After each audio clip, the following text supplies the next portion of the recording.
Hi, and welcome to another PMFRC Fireside Chat. It is great to have everybody joining us. We are here today with Jana Hodson. Jana is our PMFRC Board of Directors Chair, and Derek DeRuiter, who is our Executive Director. And we're here today to talk about the PMFRC Board of Directors. We are in a season where we are looking for new members to join our board. Our annual meeting is coming up in September.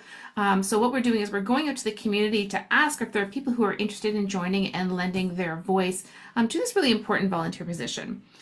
So I thought I would have Jana and Derek join us to talk about what their role is and give us a little bit more information. We're going to go through and we're going to give more information about the roles, but we have official job descriptions. I'm going to put that in the comment section and the links underneath. So if you don't get all the details, or if someone sends an email or a telephone number and you don't catch it, no worries. It's in the comment section underneath, and we'll let you know how you can get more details then. Derek, before we go any further, do you want to talk about what is new at the PMFRC? Yeah, of course. Thanks, Julie. Appreciate it. So yeah, there's lots going on always, and I'll highlight a few programs for sure that we've got coming up in August. But one of the big things I think I wanted to share, which I'm sure we've been getting some feedback on, and if you've been to the Tim Hortons area over on the base, you've seen some what looks like a construction site. So we officially had our groundbreaking for the new building just this past Monday. So the parliamentary secretary was here and announced that construction is going to start. So exciting times. It's been, geez, years and years of work and planning to get to this stage. So we're all pretty excited to see that we're finally going to start and finally get the shovels in the ground. So exciting times, exciting stuff. Keep your eye posted. And the hope and plan is a 2-year plan to build that building. So we look forward to that. Fingers crossed we stay on track. But yeah, so exciting stuff to share first off. A couple programs I want to highlight before we get into the board recruitment stuff is we're running our Stepping Stones to Kindergarten school readiness program. So we run that one August 19th. It'll run to the 22nd, 1 to 3:30 p.m. It's held at Southside Community Center. And this program is really to look at helping children with specific skills, abilities that they need to make sure that they can thrive and succeed in that upcoming school program that they're going to enter in soon. So big changes for them. We ask that you pre-register for that one, so we'll have all our information for that as well. We're running our mental health walk-in clinics as we usually do twice a month. So in August, they'll be running on the 7th and the 21st. The 7th will be at the Family Wellness Center on the north side of the base, and the 21st we do at the south side to do both south and north side of the base, and they run 4 to 7 p.m. on those Wednesdays.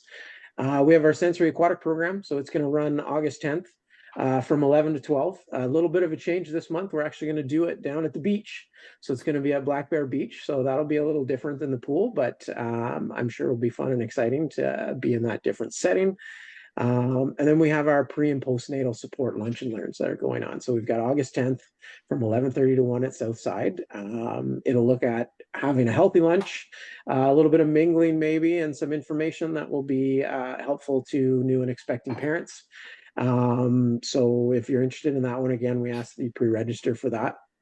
And the last thing I wanted to mention, Julie, was I know it's a little bit early, but our annual general meeting is coming up. So we typically hold that in September. This year, we're going to do that on September 18th. We ask that soon there will be a pre-registration guest list come out. So if you're interested in it, mark that date on your calendars so that you're there. We are going to do it virtual again this year, so you're able to join virtually for that one, and more info to follow for that. So that's all I've got, Julie. Thank you, Derek. I'm going to put links to all those programs underneath. So if you're interested in registering your child for Stepping Stones to Kindergarten, the link to the online form will be there, as well as information about the sensory aquatic program. So very excited to be at the beach this year. Usually we have to shut down a little bit when the pool closes, but we're going in a different direction this summer. Jana, thank you so much for joining us. We appreciate you taking the time. You have been on our board of directors for a long while, so I think you are the best person to talk about what's involved in this role. So we've been talking about the fact that we're looking for board members, and I think a lot of us in theory know what a board of directors does, but doesn't necessarily understand, what is the time commit, that's involved? What is it that a board member does? What does that look like? And sort of what are the kind of skill sets that you're looking for? Because obviously we want people to talk on behalf of the community, but there are other things that, areas of expertise that we are looking for to round out the board. Can you tell us a little bit more about what we are looking for if someone wants to be a member at large on the board of directors? I'd be happy to. I've been with the board of directors for about 6 years now, so it's been an amazing journey and experience so far, one I would highly, highly recommend. The board of directors as a whole is made up of all volunteers. So it's people from the community that are giving our time to represent what the needs of the community are and to help with the mission and vision of the PMFRC. Collectively as a whole, this group of volunteers, we set the strategic direction for the organization. We look at where the organization needs to go and what the overall mission of the organization is. So we set the direction and then we help make sure that the MFRC is going along that way. And we do this through making some major decisions, through regular monitoring of operations, through ensuring the organization is carrying out what we say we're going to do, and making sure that we're meeting the needs of the community. So we have a wide range of people on the board with all varying degrees. Some have little to no governance experience, some have a lot, some are gaining governance experience through the board of directors. This cycle of applications, we are particularly looking to build some of our expertise on the board, specifically related to financial backgrounds, people with legal experience or in human resources management, as well as community engagement, people that are familiar with working within the community and familiar with the stakeholders in our community. Also looking at any members, potential members who might have experience in children's services, and the needs of children would be helpful. The more diverse of a skill set we have for the board, the better decisions we can make collectively. So we're really looking for a very wide range of people, but that also represent the community and understand the needs specifically of military families, because that helps us make sure that we are doing the work that needs to get done to support military families. And if people that are interested in the board have no governance experience or training at all, we do offer a comprehensive training program for all new members. So we start out with an orientation, there's wonderful training, and there's ongoing opportunities for professional development too. So we look at regular opportunities for learning about how to set strategic direction. What is a strategy? How do we manage risk? How do we look at financial oversight? So there's a ton of opportunities to grow personally and professionally as well on the board of directors. That sounds like a lot, but it is a lot of opportunities for growth as well.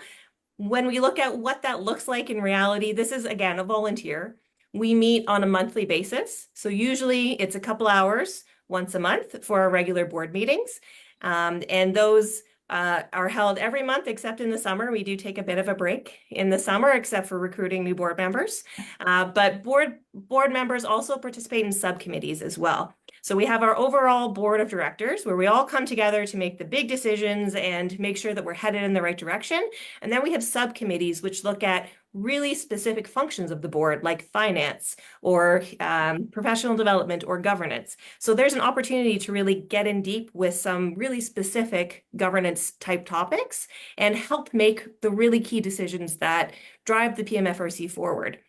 From time to time, we also ask our board members to be available for special events like a groundbreaking, or to help with key decision-making processes as well. Ultimately, I've been on the board for a long time. It has flown by, and I can say it really is an excellent opportunity, both for professional development, personal development, an opportunity to really understand what the PMFRC does, as well as help contribute to all of the excellent work that the PMFRC does on a daily basis. So I hope that answers your question, Julie. Overall, what is a board of directors member and what does it look like to be one? We talked a lot about people understanding the needs of military families, but you don't necessarily have to be part of a military family member to be on the board, correct? That is correct, yes. We do require 51% of our membership to be representative and connected to a military family in some way, just so that we can have an understanding. But you don't need to be a military family member to join our board of directors, no. One of the things we're specifically looking for is a treasurer for the board this year. It is sort of a unique skill set. It is a different type of role on the board. You are relatively new to the chair position, and beforehand you had been the treasurer for 6 years. So I think you are uniquely qualified to talk to what is it that is the treasurer role. It is a little bit different. It is a different type of commitment than being the member at large. But can you tell us a little bit more about what it is the treasurer does? And if someone's sort of on the fence about it, what kind of experience or expertise would you recommend that person have before stepping into that role? I will do my best to answer that one, Julie. Ultimately, the treasurer is the one that helps the PMFRC look after the financial resources of the organization.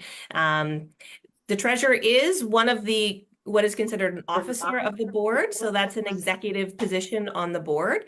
And they help form up the executive committee. So they can also help the chair and the vice chair as well in situations where we need somebody that holds an officer role.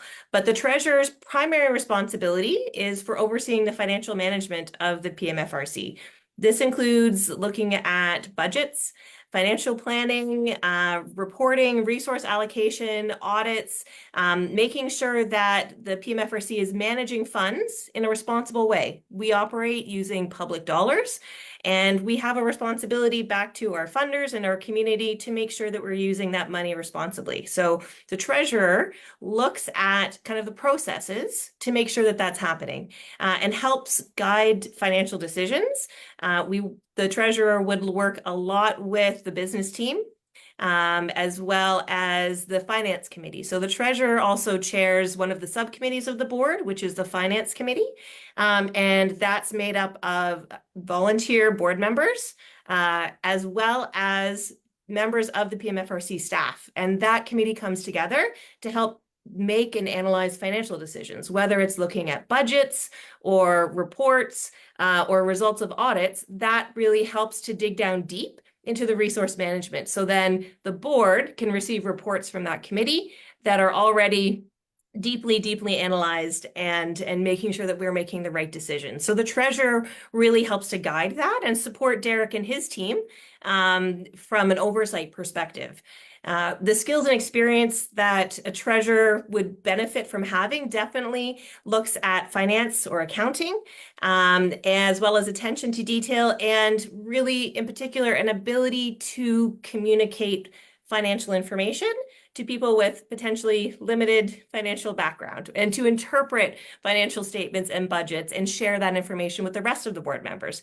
Just because you're a member at large on the board, you don't need to necessarily know how to read financial statements. The treasurer is the one that helps to interpret those and helps to guide the board as well in making financial resource decisions and budgetary decisions. The time commitment for the treasurer is very similar to other board members and members at large, with additional hours spent on chairing the resource and audit or the resource and finance committee, as well as helping out should financial questions come up. And when we look at the difference between members at large, really it's an opportunity to just dig in deep if somebody is looking at really using their expertise to help guide those decisions and learn more about having a financial resource and background. So really, it's been an excellent experience. I will miss that role definitely as I transition, and I can say that it's been a great opportunity to really help guide the PMFRC as it grows and look at how awesome it will be into the future. Oh, Julie, you're on mute. Oh, there you go. I was coughing. I am sure that there are people who are interested in learning a little bit more. I'm going to put the job descriptions for each of them. We have like a 2-pager that just really gives the overview of what the job is and pretty much a lot of the details that Jana had. But if you want to go back and take a look at it later and see what she wanted to do. If you are new to the community, this is a perfect time and a perfect way to sort of get involved. You don't necessarily have to have been in Petawawa for a long time. We have a lot of people coming in from other areas, other communities. You might have experience with other MFRCs. We would love to have you join us and sort of share that perspective. I think it's an important one for our board members to sort of represent new families in addition to families who have been here for a long time. Derek, if someone's interested in joining the board, what's their next step? What do they do now? Yeah, it's pretty straightforward, really pretty easy, right? Obviously, you have a look at the information, make sure it's something that interests you and see what's there. There's a lot of stuff there to look at. You can find it at Julie's going to share it. You can find it on our social media sites, all of that stuff. But if you have more questions or you have, you want to talk to somebody, you want to get a bit more insight onto it, reach out, right? We have our volunteer specialist, Sarah Gunter, who kind of manages the process of the application. She has a good read on everything that's going on and what it requires. You can reach out to myself as well. I'm glad to have a chat or discuss, what those requirements are. So always reach out, find out any information you want to know if you're on the fence or anything like that. Once you've submitted your application, go through that process, and Sarah can help you with that as well. There will be an interview process, so we'll have a board committee that will meet and review the applicants and interview some potential applicants to go through that process. So that process will run its course, and then whoever is successful, or the successful candidates, just to keep in mind, they will require a police check and a vulnerable sector screening. Reason for that is that we do have childcare and mental health teams in our organization, and there's some requirements there from an overall oversight of the program. So everybody that's involved has to have one of those completed. Once all that process is complete, we've got all the paperwork, everything done. We would look at having our new board members officially elected in at our AGM. So that's our September 18th AGM meeting, annual general meeting. That would happen. We would vote them in, and they become new board members for the upcoming fiscal year, or the upcoming year after that. So yeah, it's a fairly simple process. It can seem a little complicated. So I always said, and I said at the start, reach out. If you got questions, you need help, you need, a walkthrough or information, just give myself or Sarah a call. We'll help you out. We'll get you sorted out, and we'll try to answer anything that you have. And I'll reiterate Jana's points of, it's a highly fulfilling piece, right? You get to be involved, you get to get a good sense of what we do, and you get to get a good sense of how you can help with what we do and help families, which is what we do, right? Thank you both so much for joining us. I'm going to put all that information in the comment section, the job descriptions, the contact information to reach Sarah as well as Derek. And we will see you soon. Even if you are not interested in joining the board, you are more than welcome to join us in September for our annual general meeting. We'd love to have families there to hear about what it is the things that we have accomplished over the last year, our wins and our challenges, as well as what we are looking for the coming year. So all of our community members are always welcome to join that AGM. Thank you for joining us. We hope you have a fabulous day. Bye.